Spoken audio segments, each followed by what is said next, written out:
Social media पर अपने मजहबी लेक्चर्स की वजह से मारूफ होने वाले Islamic scholar engineer Mohammed Ali Mirza एक गिरफ्तार है, जिसकी वजह उन्हीं का एक वीडियो क्लिप बना है जिसमें वो मसीही खातून के साथ मुसलमान मर्द के निकाह की इजाजत के तनाजुर में बात कर रहे हैं। जहलम के थाना सिटी में 24 अगस्त को एक शहरी ने दरख्वास्त दी कि मोहम्मद अली मिर्जा ने इस बारे में बात करते हुए तौहीन आमेज इबारत कही और गुस्ताखाना अल्फाज कहकर तमाम मुसलमानों के जज्बात को मजबूर किया। इस दरख्वास्त पर टीका एक्ट के साथ साथ ताज़ियात पाकिस्तान की दफा 295 के तहत भी मुकदमा दर्ज करके मोहम्मद अली मिर्जा को गिरफ्तार कर लिया गया। इसके बाद ये बहस हो गई कि क्या किसी और के कहे गए गुस्ताखाना अल्फाज को दोहराना भी गुस्ताखी है या नहीं। मोहम्मद अली मिर्जा पर इल्जाम यही है कि उन्होंने मसीहियों से एक गुस्ताखाना नजरिया मंसूब किया और इसे दोहरा दिया, जिसे गुस्ताखी करार दिया जा रहा है। मोहम्मद अली मिर्जा को जुलाई और 25 अगस्त को डिप्टी कमिश्नर जहलम के हुक्म पर 3MPO के तहत हिरासत में लिया गया था, जिसके बाद उन्हें national cyber crime investigation agency के हवाले कर दिया गया। इसके बाद national cyber crime investigation agency ने एक खत लिखकर मोहम्मद अली मिर्जा के बारे में इस्लामी नज़रियाती काउंसिल की हिदायत की और इस्लामी नज़रियाती काउंसिल ने 24 सितंबर को अपने इत्तलाई फैसले में कह दिया कि मोहम्मद अली मिर्जा के कई बयानात में ऐसे जुमले मौजूद हैं जो महज नक़ल कुफ्र पर मुश्तमिल है मगर किसी शरई मकसद के बगैर कहे गए हैं। इस बिना पर उनका ये तर्ज अमल सख्त ताज़ीरी सज़ा का मुस्तहिक़ है और चूंकि ये अमल उन्होंने बार-बार दोहराया है इसलिए उनका जुर्म मज़ीद संगीन सूरत अख्तियार कर गया है। उनका बयान कुरान पाक की तौहीन मानवी तहरीफ के ज़मरे में भी आता है और तौहीन रिसालत को भी मुस्तलज़िम है, लिहाजा इस पर 5 दफात में तौहीन कुरान की दफा भी शामिल की जाए। मोहम्मद अली मिर्जा का बयान फसाद फिल अर्ज़ को फैलाने का बाइस है। इस हवाले से हमने मुख्तलिफ मकातिब फ़िक्र के उलमा से बात की और उनका मौक़िफ़ मालूम किया, जबकि कुछ उलमा अपना मौक़िफ़ मुख्तलिफ प्लेटफॉर्म्स पर दे चुके हैं, वो भी हम आपके सामने रखेंगे। उनमें से मुतअद्दिद उलमा को मोहम्मद अली मिर्जा से शदीद इख्तिलाफ है, उन पर खुलकर तनकीद करते हैं, उनके अंदाज़े बयान के बहुत बड़े नाक़िद हैं, फिर भी मौजूदा मुक़दमे पर उन्होंने खुलकर राय दी और इस मामले पर मोहम्मद अली मिर्जा की हिमायत की और हम आपके सामने रखेंगे तमाम मुजाहिदीन का मौक़िफ़। सबसे पहले मारूफ आलिम दीन मुफ्ती तारिक मसूद ने देखिए कि इस मुक़दमे के हवाले से क्या कहा।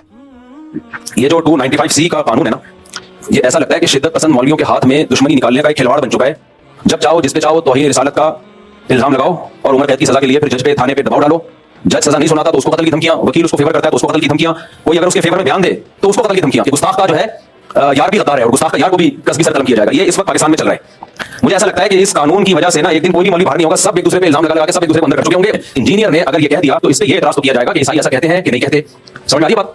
ये एतराज तो किया जाएगा तो आप रेफरेंस दें वगैरह वगैरह। ये एतराज नहीं किया जाएगा कि इंजीनियर ने नबी की तौहीन की है, क्योंकि इंजीनियर अली मिर्जा ने खुद माज़अल्लाह नकल कुफ्र नहीं कहा है, किसी और की तरफ निस्बत की है। किसी और की तरफ निस्बत करने से इंसान तौहीन रिसालत का मुर्तकिब नहीं हो जाता। 295C उस पे नहीं लगता। तो इसलिए हम इन मुतशद्दिद मौलवियों से कहते हैं कि आपको भी इंजीनियर के खिलाफ जब अपनी दुश्मनी निकालनी है तो किसी जायज तरीके से निकालो, 295C का सहारा मत लो। तो ये बिल्कुल नहीं बनता इस मौके पे 295C। और जो मौलवी इस पे खुश हो रहे हैं ना कि नहीं 295C पे हम उसको लटकवाएंगे, भाई फिर आप भी जब किसी का कलमा कुफ्र नकल करेंगे ना, जिन लोगों ने जाके FIR कटाई उन्होंने क्या कहा कि इंजीनियर ने नबी के बारे में ये अल्फाज कहे, तो उन्होंने तो नकल किए ना, तो फिर उनको भी 295C लगाओ। ये इंजीनियर के बारे में कह रहे हैं ऐसा क्या, फिर मैं अगर ये बात नकल कर रहा हूं तो मुझे भी लगाओ। फिर तो मेरे भाई तो मैं कह रहा हूं कि ये 295C का कानून बिल्कुल दुरुस्त है, इस कानून के खिलाफ नहीं है, लेकिन इसको मौलवियों ने जो मुतशद्दिद मौलवी हैं उन्होंने खिलवाड़ बनाया हुआ है, तमाशा बनाया हुआ है। इसको तमाशा बनने नहीं देना है। मैं समझा पा रहा हूं अपनी बात। कुछ मुतशद्दिद मौलवियों को दुश्मनी निकालनी है तो उसके लिए 295C जैसे मुकद्दस कानून का सहारा ले रहे वो। ये 295C की तौहीन है, मैं समझता हूं इस कानून की तौहीन है। ये जब चाहो मुंह उठा के जिसको चाहो गुस्सा से करार दे दो। जब भी कोई शख्स कलाम करता है शरीयत उसको मोहलत देती है कि इससे इसी बात का मतलब पूछा जाएगा कि तुम्हारा मकसद क्या था। जुनैद जमशेद ने जब कोई कलाम किया उससे पूछा जाना था कि आपका मकसद क्या था, उसको एक्सप्लेन तो करने देते। फौरन पता लगा दिया इसने हज़रत आयशा की तौहीन की और क्यों एयरपोर्ट उसके साथ चला हुआ। ये बहुत बड़ा मसला बन चुका है।